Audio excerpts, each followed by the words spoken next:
feel like it's like there's some wine that you should really drink with food because your tongue, or like that's where I've just how it's been explained to me. Like Okay. without the flavor of the food on your tongue, you don't taste all of the wine. Because I think that must like just change something like we're kind of talking about with how it reacts on your tongue. So Okay. same with like I think about coffee, and like diner coffee is always great because you're eating it with breakfast, you know. Like it Yeah. all tastes like an old pot of coffee, but if it's with eggs and hash browns, it tastes great. Right. Or if Grease it. it's, you know, that thick walled diner mug, Yeah. it's like, oh, this is coffee. So true. Oh, let me show you that quote I was talking about.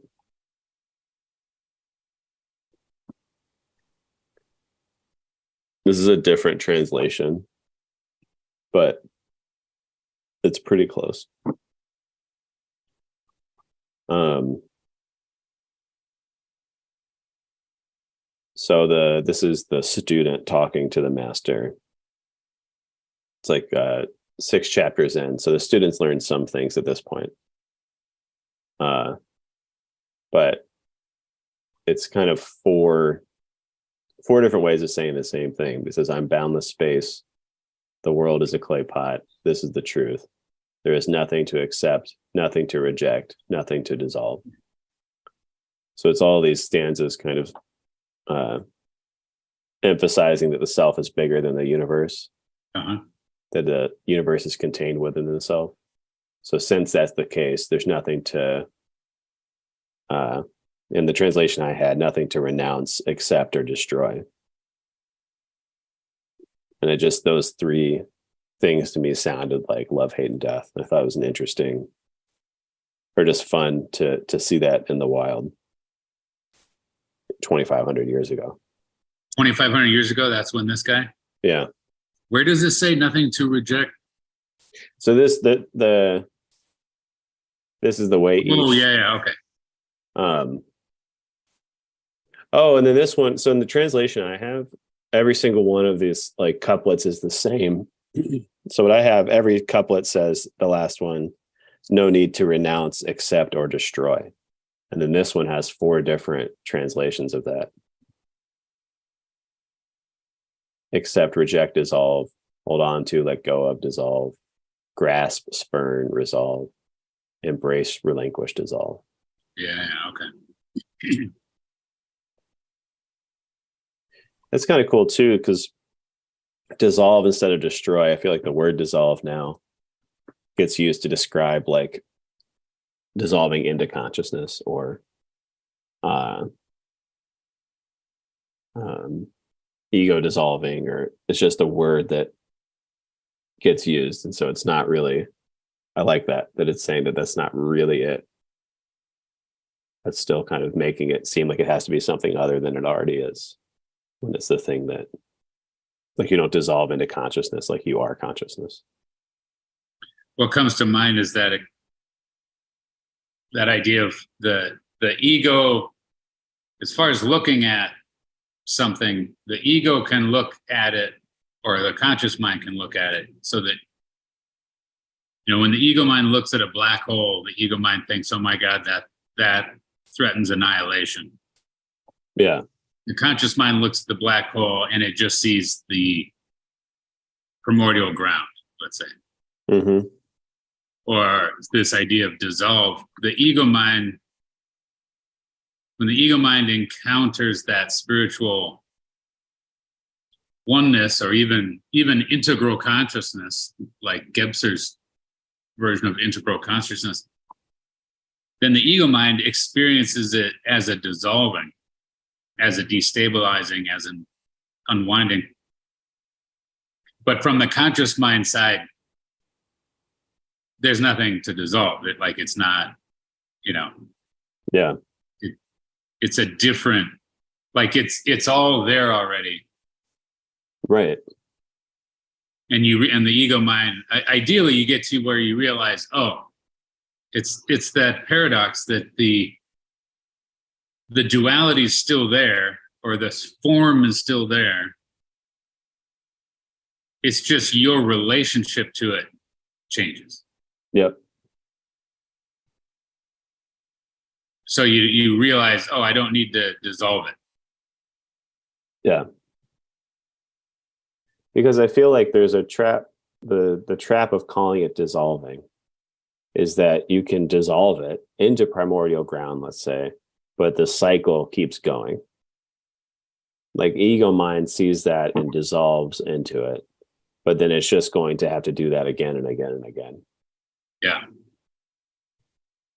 So if you see it as something you have to dissolve into instead of like the dualistic form and essence, and that both coexist, like that's I think the shift you're talking about, realizing that, so that you're not having to dissolve every form into that or every object into that, because it's an endless cycle.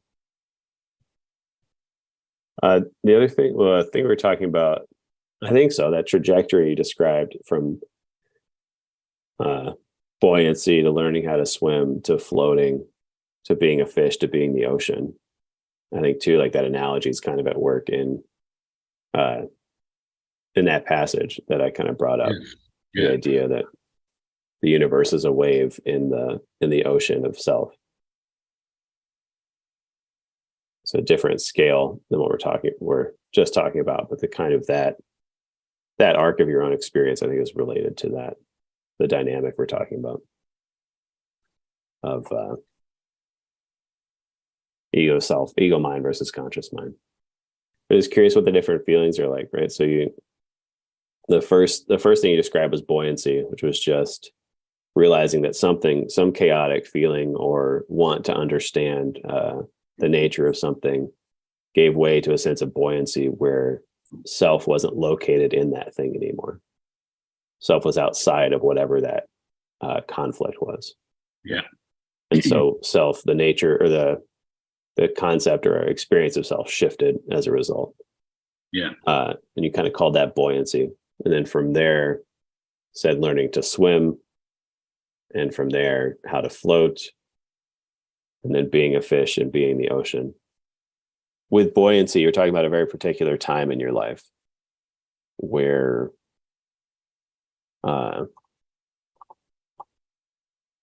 there was just a problem you were trying to solve. And then you realized how identified you were with that problem. And then you realized that that's not who you are. You're a self experiencing that problem, but you aren't the problem. Mm-hmm. So were there other times in your life or specific experiences that relate to those other kind of examples you gave, or at least kind of your shifting or growing sense of self? Or is it just an analogy for how that self changed? So if you're going to say, like, buoyancy versus swimming, what was that shift like for you? And was there a particular experience associated with it? So tell me if I'm on the right track. I know on the podcast I've mentioned before, wrestling with just in college, when I was really at a period where I was flailing and felt like I was going to drown. Mm-hmm. I was moving towards either insanity or suicidal depressive urges. And it felt like the only way to save myself was to get a hold of some kind of truth. And it seemed like it was a conceptual, philosophical, spiritual truth that I was after. And if I could just find that right idea, then it would be analogous to flailing in the water and then finding something to grab hold of, that, finding the side of the pool, finding the buoy to grab hold of. And of course, there's different aspects of that. It's like at the time, what really threw me into such disarray, at least, obviously it's always who knows how many variables there are in the equation. But I'm aware that to a large degree, at a certain point in my life, I connected with my cousin, who I only saw once every couple of years. But I did a thing in my mind where he was, there was some kind of resonance, some kind of connection on this deep level where I could just feel, okay, he's dealing with the same archetypal struggles, the same internal whatever. And I bonded with him, and he bonded with me in a way that we both really appreciated and were excited about. It just felt like, you sort of your archetypal thing you see in the movies, this dynamic duo. You get the two, this pair of warriors that if nothing else, they're like committed to each other. One of my favorites is the movie Tombstone, where Wyatt Earp and Doc Holliday are both at a point where they've pretty much lost faith in everything except each other. Yeah. And what also really hit for me was, again, just that level of consciousness that I think is very much the warrior caste knight, type of mentality of, there's going to be no surrender. There's going to be no compromise. There's just fight to the death. Yeah. And that sounds so melodramatic, but I took it very serious, and I was very steeped in that, and I still am, but much less than I once was. And I just felt that in him, that it was just, what are we fighting for? We had both hit that disillusionment, that disappointment, that loss of faith in our elders, loss of faith in our society, loss of faith in, in all of it. But I'll keep fighting. I'll keep struggling. I'll keep suffering. I'll keep fighting until I die, because I got this other guy there that's doing the same. And that's just always been very powerful for me. I've been hooked into that archetype, that's the reason to keep going. Mm. And I think that's a level, of development and a level of consciousness and an important one that we've moved past as far as the general consciousness on this planet. Again, if I had to categorize it, I'd say it's more of probably a medieval, knight type of level of consciousness. Yeah. It's probably no accident that I'm named Lance, I haven't put that together. That's good. Yeah. So that was even though, my cousin and I had, we just had that with each other, and it went through a few different variations. He eventually came out and lived in California with my parents. And then that went really bad in certain ways, and my father ended up kicking he and his dad out. Mm. And that was the last time I saw him, actually. But then I went to ASU for college, and about a year later, got the phone call that he was dead. And I mean, it was like, I had no idea the extent to which he was my anchor in the world in this particular way. It's not like I wasn't financially dependent on him. I wasn't in a romantic relationship. It was this certain thing that I'm describing. really bonded. Yeah. And so then when he was gone, and especially when he didn't, when he died in a way that seemed like it was self-destruction, then it just sent me flailing. It just sent me, like, I had nothing I didn't know what to fight for. I didn't know what to believe in. I didn't know what to be aligned with. I felt like, I had been,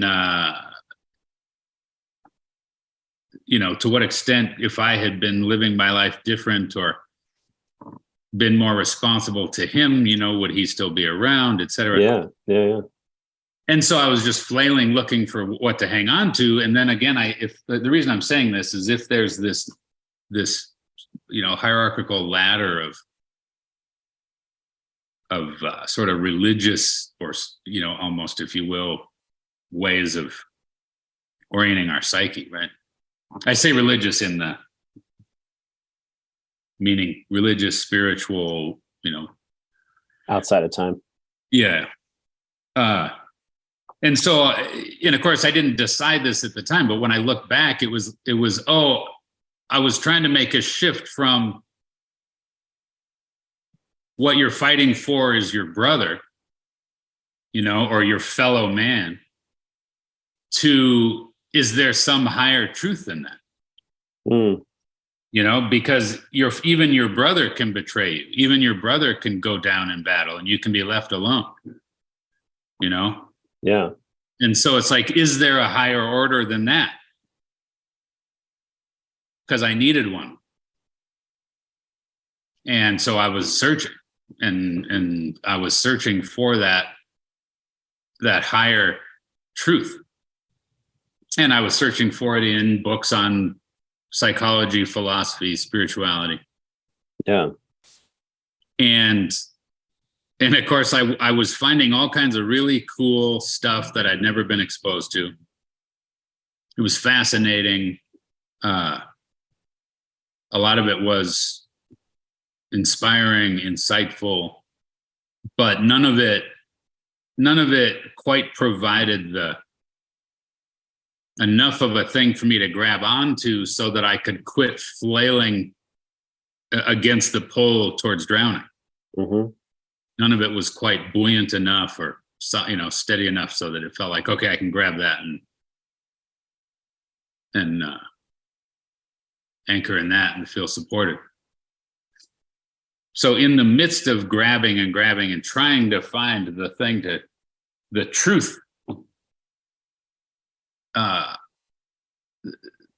this experience happened where I had this awakening of a lens, if you will, or of a sense of self, that where the trap that I was in, that I thought I had to find the answer for, I just became aware that, oh, that's a trap, that's a puzzle, that's a game that's in me. I'm not a thing in that game. And that sounds so cliche, but it, and I became aware, oh, it's a paradox. Like, it's, there's no actual answer. And so it very much was in alignment with the Zen koan kind of idea. And I was reading a lot of Zen stuff at the time, and it fit. And I had a very abrupt experience at the time. And I was actually sitting there reading a Zen Buddhism book. But it just happened. The experience of suddenly being up above yourself, looking down at yourself or something, it was like, what the fuck is going on? Like, I just was looking through a lens that I didn't even know existed. Yeah. And so I think, to answer your question, it was that provided relief from the puzzle. So my insanity on a rational, philosophical level, the insanity and the panic and the desperate fight to find the thing to hang on to, I became aware, oh my God, I don't have to, that's a losing game. That's a paradox. There is no answer, but it doesn't matter. Mm. When, to use the analogy, instead of where's the, I'm flailing in the water and it's like, where's the thing that I can grab onto so I don't sink? I became aware that, well, there isn't one. And so when I just give up on finding one and go ahead and drown, it's like, wait, there's buoyancy, I'm floating. And it was like, wait, but then if I go back and grab, okay, now I start sinking again. But then if I just let go and say, fuck it. And, then I end up rising more to the surface rather than getting sucked down. Mm. And it just became obvious to me, like, oh, I can start to tank. I can go in there and go into that terrible fucking rabbit hole. But actually, when you let go and just allow, yeah, that's a terrible rabbit hole and you'll fucking drown, Yeah. And there's no answer in there. But paradoxically, when you just accept and allow that that's just the case, in the same way that the person that's never swam before, finds himself in the water, the natural thing isn't to just go, oh, here, let me just relax. The thing to do is to freeze and panic and flail, which are all things that actually decrease your buoyancy, right? Yeah. So then it was, so the initial step was, oh, thank God, I don't have to solve that. And of course, it still was curious to me. It still was interesting. There were still insights. I just stopped reading to save my life, and I started reading more just, out of fascination and growth and But so then the next phase was, okay, so I float, but then what? Like that. Okay, so I'm no longer faced with sinking and drowning the way I was. But then if you stick with the analogy, it's like, okay, but who wants to just like lay there and try to stay relaxed so that you stay buoyant? Yeah. That gets old at some point. But it became, oh, wait a second. I'm a fish. Like there's no, once you get more of a sense of buoyancy, it's not just, oh, the thing one needs to do is to stay perfectly relaxed. It's like, no, you're finding this thing called buoyancy. Yeah. And once you find buoyancy, you start recognizing that you can move all kinds of different ways. It's just, are you in touch with buoyancy as a existent thing or not, right? Yeah. And then I started to become aware of, and then this kind of goes with the depth psychology, depth work kind of thing. It was, oh, you know what? There's value in diving. Mm. And yeah, when you start diving underwater, you start to recognize, oh shit, it gets deeper and darker down there. But unlike the person who doesn't know how to swim, the person that knows how to swim is having a very different experience when they deep dive, right? Yeah. They're not just panicked the way the person that doesn't know how to swim is. And so what I'm saying is that I think most humans are up at the surface trying to keep their head above water, desperately hanging on to flotation devices, right? Yeah. And then some humans have figured out how to swim, but they mostly swim keeping their head above water. Yeah. And then there's some people that have gotten to the level where they intentionally go underwater and free dive? Yeah. They do some free diving. Because it's exciting, because they recognize, hey, there's some value in diving and coming back up. Yeah. But then another level is recognizing, wait a second, you're a fish. You don't need to come back up. That it's another shift to where you get grounded in and can allow your sense of self and your psyche to include both, but what's required there is going through death. So the analogy, a way to say the analogy is that you free dive, and of course this isn't true in three-dimensional reality, but symbolically it's true that if you free dive and then you die, right? Like free diving is dangerous, and a lot of people, my understanding is a lot of people have died. Yeah. Free dive. Unintentionally, there's just so many physical like pressures and yeah, they go unconscious and end up dying. Yeah. But I'm saying this symbolically in the psyche, when you do that, if you do that, you die, and then you're still there. You're like awake. Still underwater. Yeah, you're still underwater. But you recognize, oh, wait a second, I don't have to desperately swim to the surface. Mm. I'm still, like, I still exist, and yeah, now I'm dead. But you start recognizing, oh, dead isn't what I thought. What's the surface? And then, so like, what would you describe? Ego. Okay. So it's the illusion of surface, or the. Yeah. Okay. Yeah. You're clinging to the surface as much as you could be clinging to something that would make you drown. Yeah. Yeah. And you recognize that it's both. They're both there. And so really you're not a fish, really you're a mermaid, or not a mermaid. You're some amphibious thing, right? I'm a man. You recognize that you exist above and below water simultaneously. Okay. You've always been above and you've always been below. Yeah. So the Jungian idea of the dead, you're already dead, you just don't know it. And let's just say, and I always talk about this stuff, like, again, it always feels weird to say it.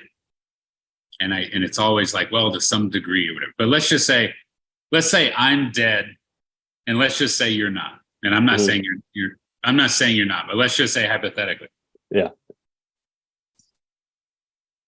And so of course it just sounds corny.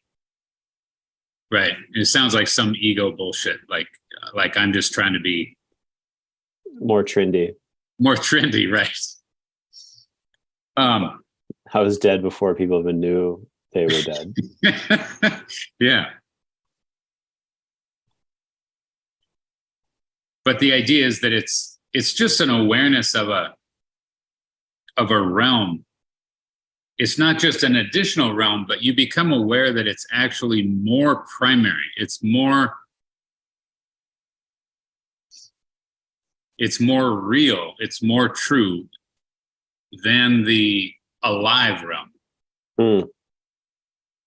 In this, the analogy is that the dark, that idea that the room you're in right now, if you turn the lights off, it's dark. And when you turn lights on, it adds light to the dark, right? Mm-hmm. But the dark's still there. It's just that you can't really see the dark because the light's on. Yeah. And so, but that idea of, well, what if you still can see the dark? What if you're still in touch with the dark even when the light's on, right? Mm. And it gets into all this interesting stuff, because I think everything, like the vampire idea of the vampire is in touch with the dark. Vampires are of the dead, but a vampire can't go out in the sunlight, right? Or in physics, this new idea of dark matter, dark energy, dark matter. And they're discovering that, wait a second, dark energy, dark matter seems to be the most, like most of the universe seems to be that. Mm.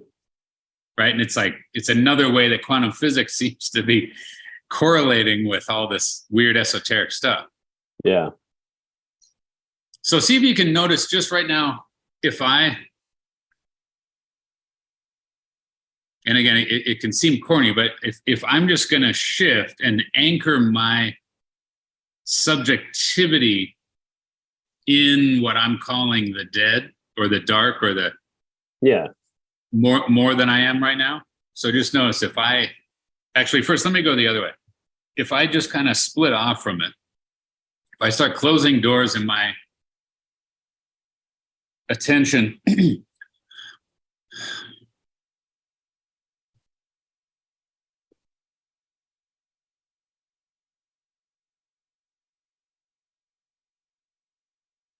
okay.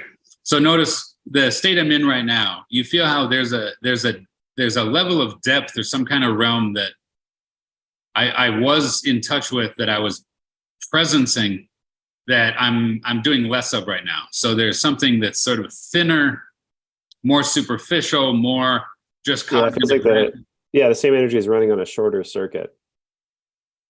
Like it just feels more frenetic. Yeah. And I think this is the modern thing. I think people are up here. I think, it's just this state that I'm doing. I literally see, especially younger generations, doing what I'm doing right now. And they're just stuck here and they think that's the only option. And I can tell you right now, I feel fucking anxious and, rather fearful. And I just I don't even know what to do. Yeah.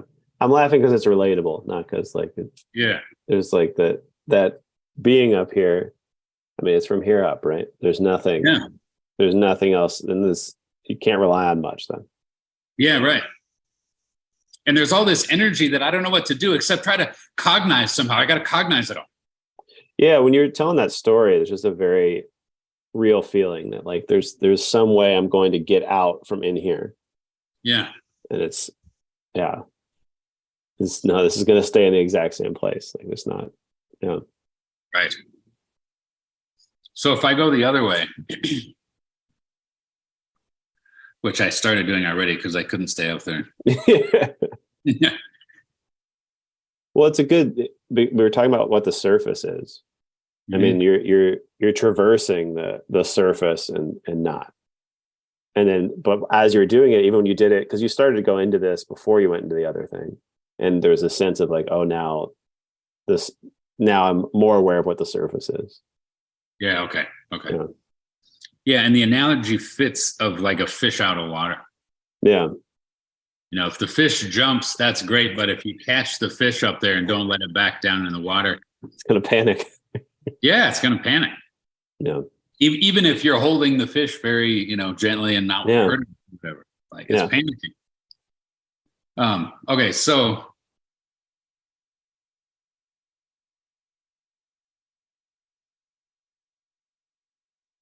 now I'm doing the opposite. I feel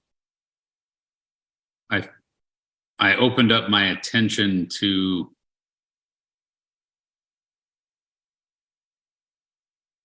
a realm that at one point in my life, I only opened to or felt confronted by when death was there. Like, for example, when someone was dying or when I was at a funeral or, then death seemed present. And so I'm doing that right now. I'm allowing that experience right now. And it's like, wait, who died? And it's like, well, I did, you could say. And it's, and this, again, the ego perception of, oh, fuck, that's death. It's like death, death took that over. My ego already died in that. And I'm dead in that now. And then like the freediving example, it's like, but I'm still here and I can still even do that awake thing. Like they're both here simultaneously, but it feels way better than just doing that frenetic thing. And I'm aware that not only can I allow and tolerate that dead feeling, but that dead feeling is not just a feeling, it's a realm, and that realm is deeper and richer. and I'm aware that it is the source of any and everything that's up in the alive realm. So nothing's really lost. There's actually a sense of gain.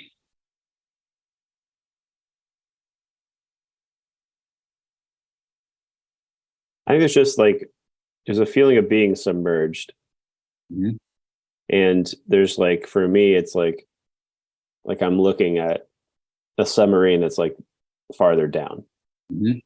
So it's like, so the question for me comes up is like, well, how deep do you have to go to feel that? Because like for me, there's like, there was the relief of like moving below the surface. Yeah. But then I see you continuing to go. And then part of me is like, well, like conceptually, I know it's fine. But there's also part of me that's like, well, that's scary. Like, I mean, that seems pretty deep. Yeah. There's how deep do you have to go to what, right? To die? Yeah, right. And I think I don't know how to answer that question, but I think maybe it's kind of like, well, however deep your ego has to go, it's kind of like in free diving, how deep do you have to go to die? It's like, it kind of depends on your particular system. You might die at 20 feet down. I might not die till 30 feet down. Yeah. Which, I don't know, doesn't make me better than you. It just, or it doesn't make you better than me. Right. But the dying is a letting go. And if I just kind of show, because I'm saying, okay, I'm doing both, right? I'm in touch with a certain level of that underworld death realm, right? Yep. But I'm remaining awake as an ego self, right? Right. But if I go into a state where I let go of that, then I'm going to look more dead or more, just more dead. So if I just do that, if I just shift more into that kind of space.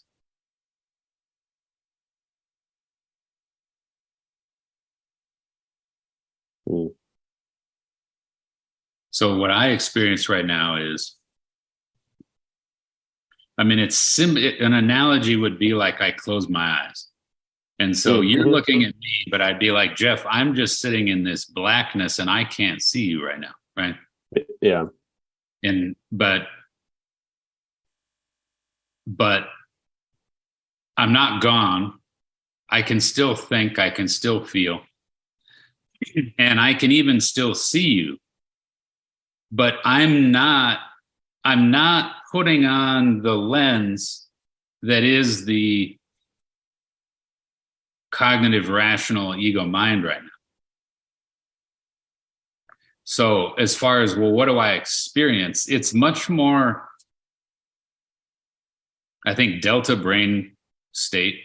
It's much more, I mean, there's just a peace, there's just a peacefulness, but at the same time I could strike, I could execute a task. I see this very clearly in Tiger Woods, and I've mentioned before, my understanding is he went through various processes to help him get into this kind of state. Because in this kind of state, you can make a putt, and all the anxieties and fears of that ego mind thing that just aren't involved. So there's just a doing, Yeah. And it's that kind of thing that this place that I'm more presenting right now, like we all have this and we're all doing it at times. Often when you're driving, you're just driving from here, right? And meanwhile, your ego is thinking about all kinds of other stuff. Yeah. And you're just driving and you get from here to there, and sometimes you go, oh my God, I don't even remember driving here, right? It's like, where was I? Who was that was driving? And it's like, well, it was this place. Yeah. And it was doing so just without even like you didn't even have any anxieties or fears as you were driving. You just were thinking about other stuff the whole time. But what I'm getting at is, to such a large extent, people have lost touch with this layer of the psyche. They aren't conscious of this layer. They're only conscious, of that ego cognitive part of the mind. And to go into what I'm in right now, most people are afraid to go to this level or this realm because it means death. And prior to the death experience, it means facing primal rage and primal terror. Mm. And my experience was that, first encountering primal rage and then encountering primal terror and going through various phases, I eventually arrived at this. And I sat in this for a long time thinking, okay, I guess this is I knew it wasn't the end state, but there was a kind of a sense of this. And like I said before, I think a lot of non-dual teachers have gotten to this. And then they just say, there is no self, and it's like, okay, yes, but I don't think, the next thing I hit was the emergence of consciousness that brought light to this darkness. Yeah. And I don't mean this darkness as bad. I just mean just like infinite black darkness that, that seems to be the majority of the universe, right? Yeah. But like a star out of this just dead, non-dual, peaceful state, I started to experience consciousness. And I know I've done this before, but if I do that right now, so obviously my eyes have somewhat of a dead look in them, right? Mm-hmm.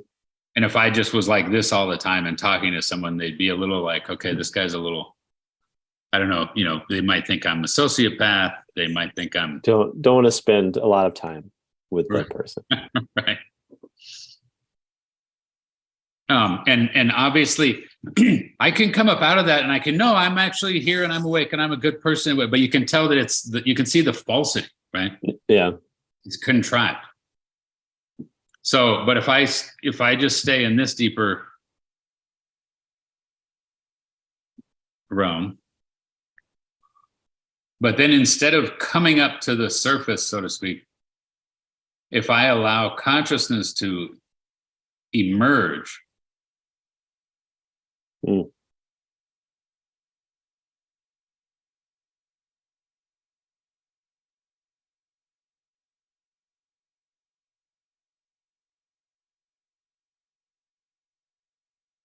so can you tell that now there's a light in there? Mm-hmm. And there's an awareness that it's not a light that is trapped in the darkness. It's a light that's aware that this darkness is in my conscious awareness. So I'm not like defeating the darkness or defeating death. I can just feel like part of my mind wanting it to be one or the other. So like to see you coming up. So like so there's like that frequency for me. And then there's like, then I have to like reattune to like both are still present in what you're like expressing. Mm-hmm. But as you came out of it, it was like I was trying to see it as like, well, now you're something else, instead of just, well, now it's just like turning. Right. And the analogy of like learning you're a fish and learning you're the ocean, where is this experience related to that? So if being the fish allows you this freedom and this ability to instead of free diving but then needing to rush up back to the surface so you don't die, you die, and then you become aware of yourself as a fish, and that's all great.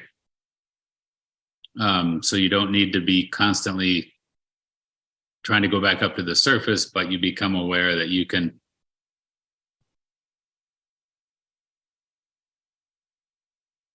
just sort of play and all that. I don't know, maybe some part of the analogy is that you're a fish, you're no longer afraid of drowning. So that's all great. But then what happens, and this certainly matches for me and it matches for everyone I work with who's hit these levels,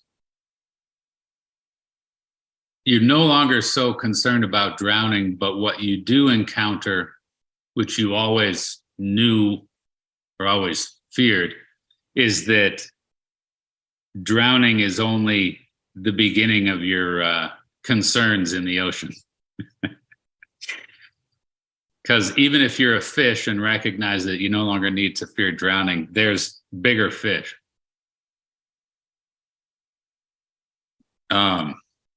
And you will get eaten at some point. Okay. Meaning your ego identity will be overwhelmed, consumed, possessed, taken over by bigger fish. And in the process of that, which is the archetypal, imaginal, alchemical, shamanic realm of experience, you start becoming aware that each time you get eaten by a bigger fish, you wake up to the fact that you're that bigger fish, right? So there's that whole fun process. But somewhere in the midst of that, you start to recognize that you aren't any of those fish, and that all the creatures in the sea, it doesn't matter which one comes and consumes you, and now you become it. There's just this dawning awareness that it doesn't matter, you aren't that one either. And there isn't an endpoint to it. And so your identity, you stop searching for identity in being this or that fish and being this or that archetype.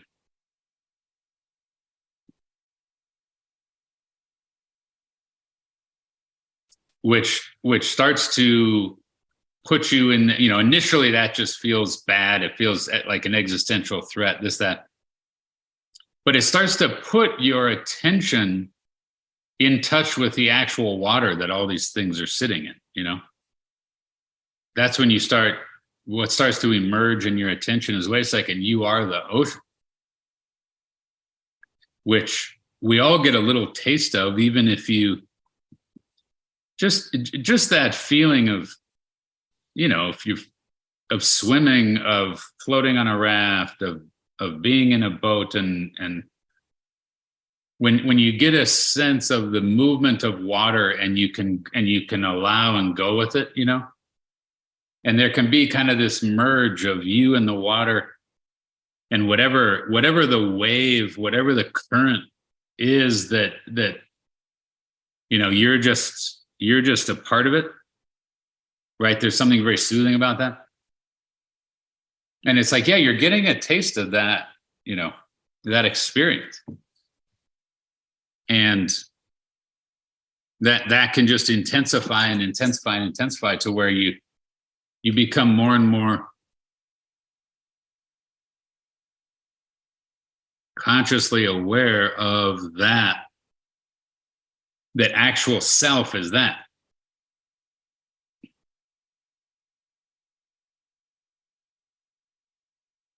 I don't know if it's cliche. I mean, it seems impossible. Like, not in a discouraging way, but like it doesn't seem cliche. It just seems so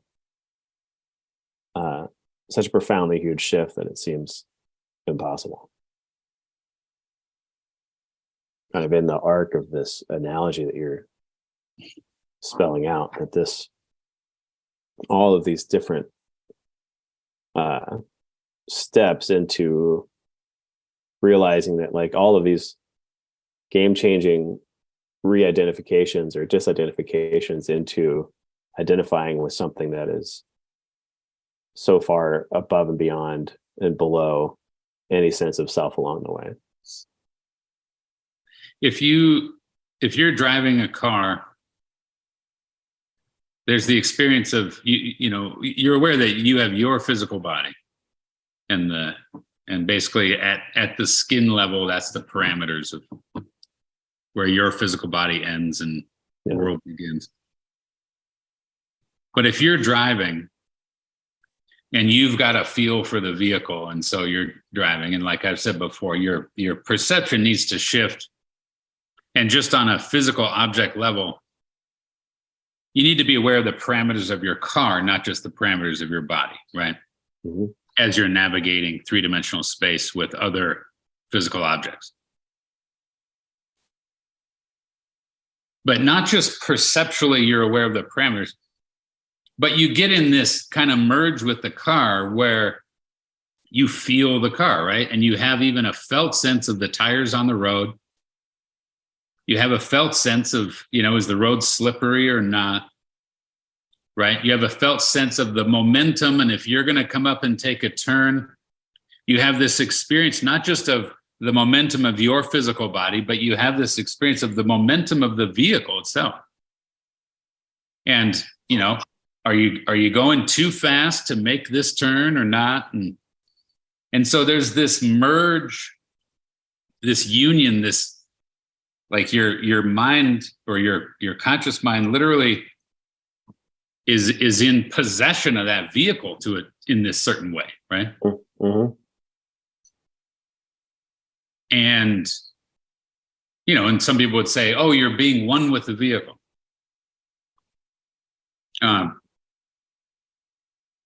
And we feel that with anything. You might feel one with the golf club, or with the tennis racket, or one with the sword, or one with your dance partner.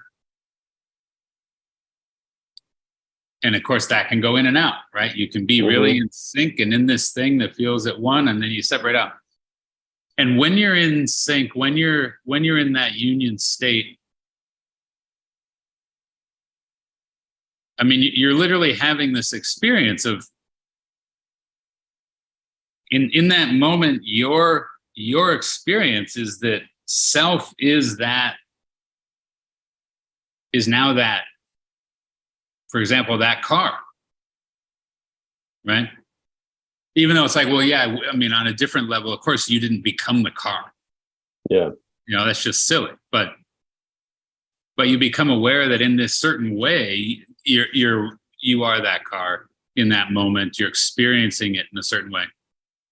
And I'm saying, when you lay there and let the water move you around, and you shift from trying to fight it to just going with it, you start to kind of spread out, and there's this merge, there's this union, and your mind quits having you be so separate, and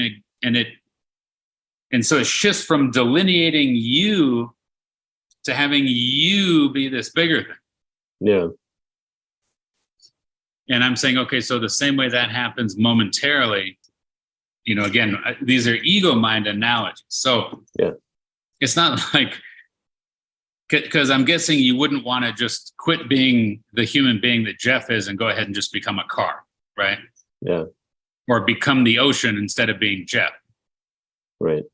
And of course, that's not what I'm saying. It's a short trip. The conscious mind sees that, oh, wait a second. Actual self, actual ontological beingness isn't confined to Jeff, the physical body. And it's not confined to Jeff, the rational mind. And it's not confined to anything, really. It's not confined. Mm.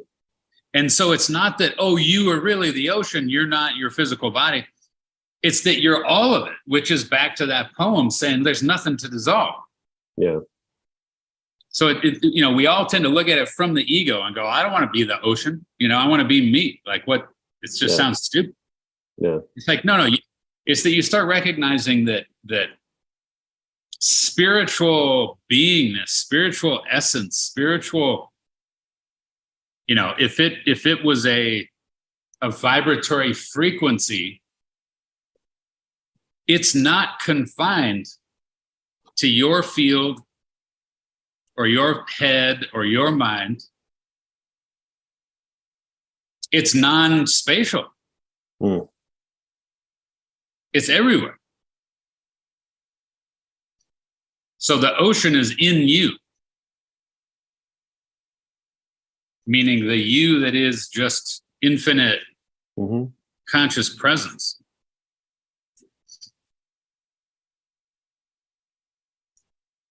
And again, that's a truth. It doesn't, obviously, all the levels of differentiation are still there.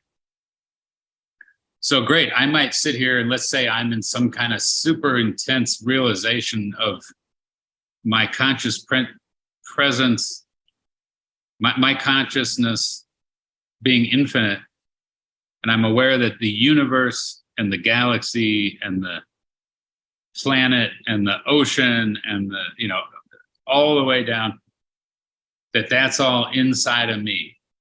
And I'm sitting here in that kind of realization.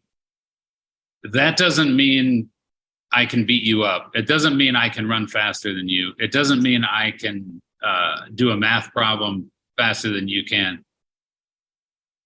It doesn't mean anything except that I have this experience of this awareness, this conscious awareness of that.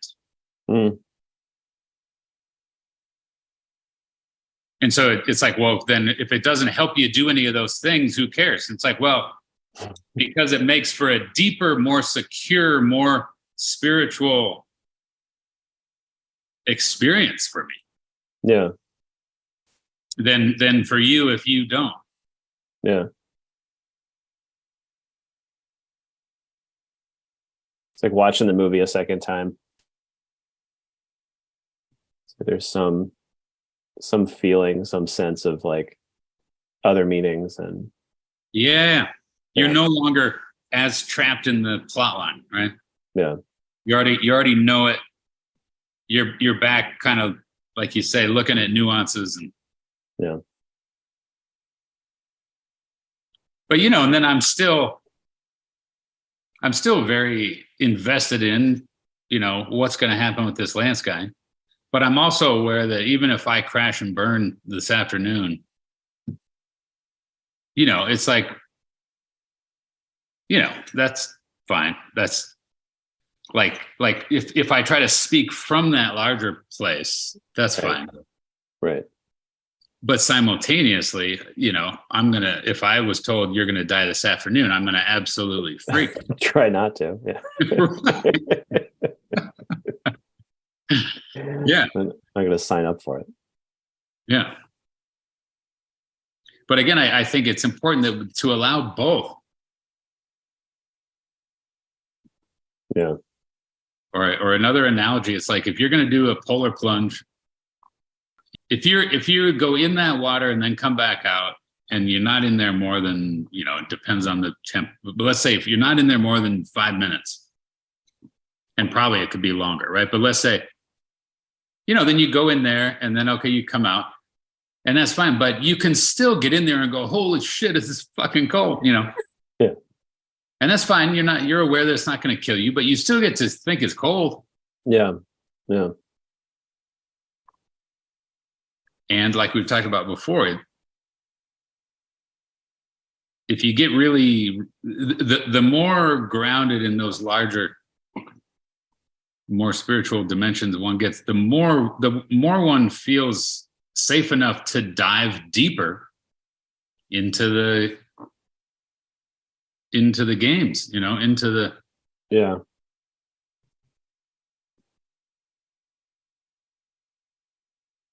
From that ego place. Because like to go deeper, you're taking some sense of like depth versus surface with you. Yeah. Yeah. Yeah. So if it's a sport, I'm more aware now that if I win the race, it's only going to do so much for me. It's not going to mean that I'm once and for all a valuable human. And if I come in last, it's not going to mean I'm once and for all the like least valuable human ever, right? Yeah.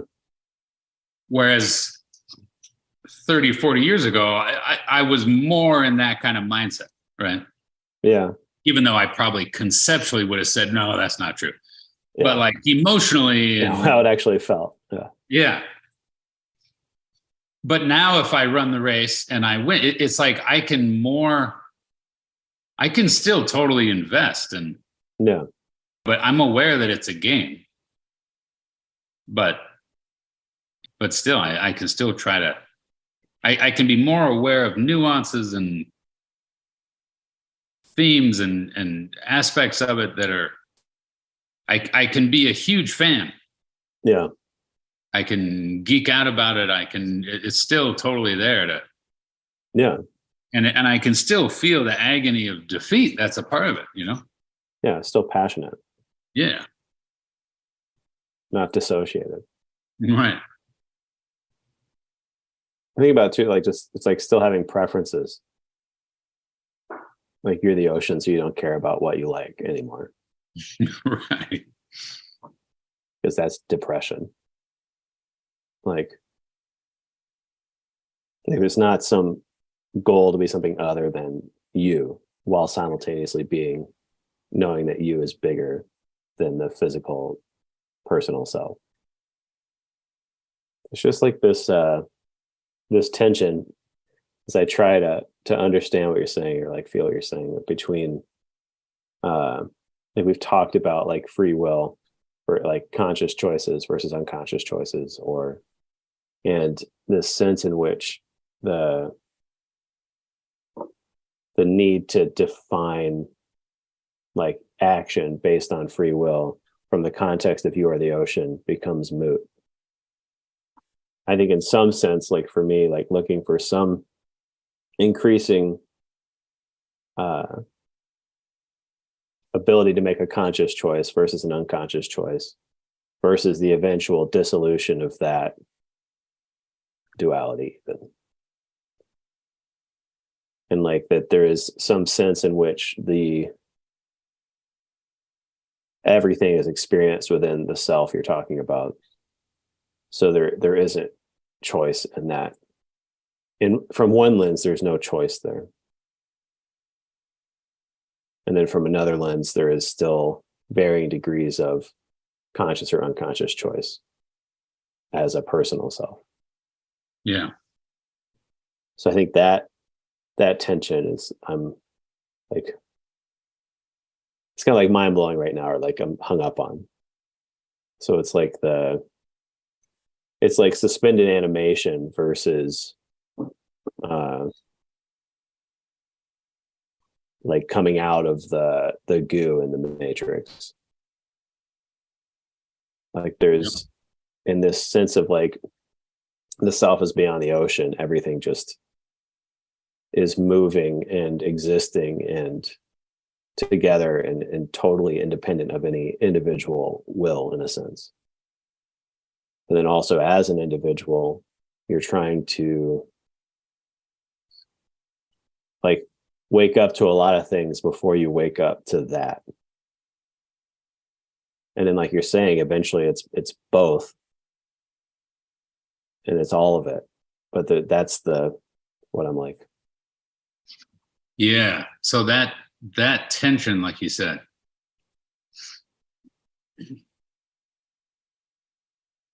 what happens if you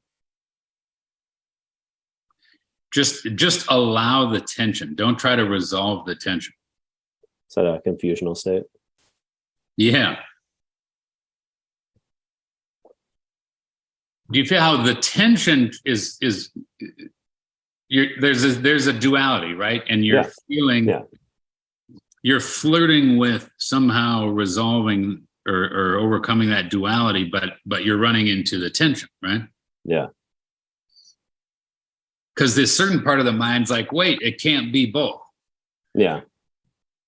And I'm saying, okay, notice that and allow that part of the mind to throw up its tension resistance. Yeah. And then notice that tension is supposed to be there, and it's supposed to, on a certain level, maintain the duality. Mm. We're not trying to do away with it. So who are you? Where are you? Where are you looking from if you allow all three of those things? Yeah.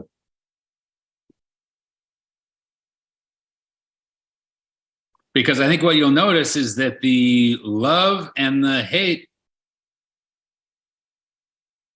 or any duality, right? What you're going to accept, what you're going to reject, blah, blah, blah. And whether you're going to love this one and accept this one or vice versa. The third thing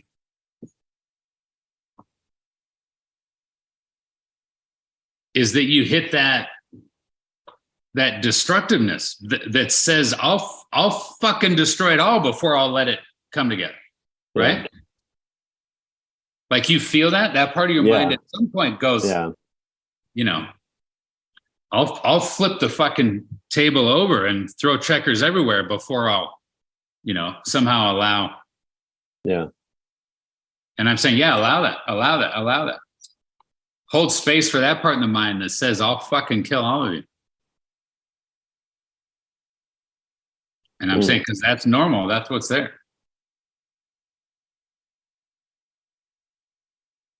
That's the devil that stands between us and God. You know, that's a different context for where that comes from. Yeah. Yeah. It's more optimistic. Because it doesn't resolve on this level. Right. It never resolves. Yeah. You wake up on a higher level. But the only way you wake up on a higher level is you accept the thing that's in between. Yeah. Which is chaos, destruction, death.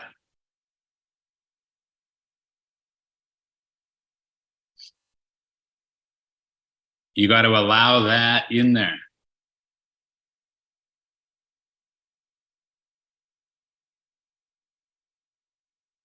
But the ego identity doesn't want that. Because the ego identity at that level, it wants clarity. Which one is it? Which one is good? Which one's bad? Which one am I? Which one am I not? Whose fault is it? Who's innocent? Who's guilty? Just like a kid whose parents divorced, right? And whose fault is it? Yeah. It's like, it's both. It's both. It's neither. It's life. It's, you know. Yeah. And at a certain age, the kid's just like, what the fuck are you talking about? And we're hit with that all the time. You know, why is anything happening? Whose fault is it? What, you know, we're constantly. Yeah. And then you take something like you know, the abortion issue, and it's like, well, which is it? Which one's correct? And it's like, I don't think it's black and white. I think it's this really complex thing that it's like, fuck that. You know what? The universe and pregnancy and abortion and all that. There's no resolve on that level. There's a constant tension, and I think it's just one of the terrible things. I think that to translate that into the abortion issue, it's like, well, maybe just hypothetically, one version would be, look, maybe there's times, and maybe it's very often, that abortion seems like the thing to do. But simultaneously, it's very, very sad. It's very, very conflictual. It's very, very, maybe there's indeed a death of a human being involved in it. If nothing else, it's something for that woman sort of violating and, you know. Yeah. Like I just think to try to go to, no, it's all good and it's fine. It's a woman's choice. We all should be happy. We should, you know, it's like, wait a second. But at the same time, it's a terrible thing. You should never do it, and fuck you in your bed. It's like, well, wait. Yeah. I think it's more some complex mix of all that.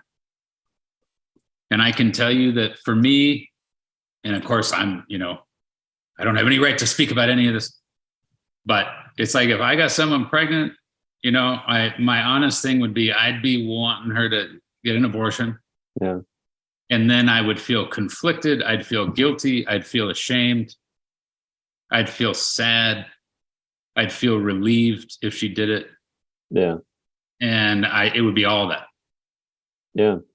And it would suck. Right. But I think just at the moment, if I had to say, and it was someone that I, didn't want to have a kid with or whatever, it'd be that. And even that is just like acknowledging your own feelings about it, which is like all the conversation about it is so far removed from that. Right. It's these hypothetical absolute stances. Exactly. Yeah. Yeah. And I'm saying we do that about abortion. We do it about almost everything in life. Yeah. Including our own sense of self. Yeah. Am I good or am I bad? It's like, depends. Had some good days, had some bad days.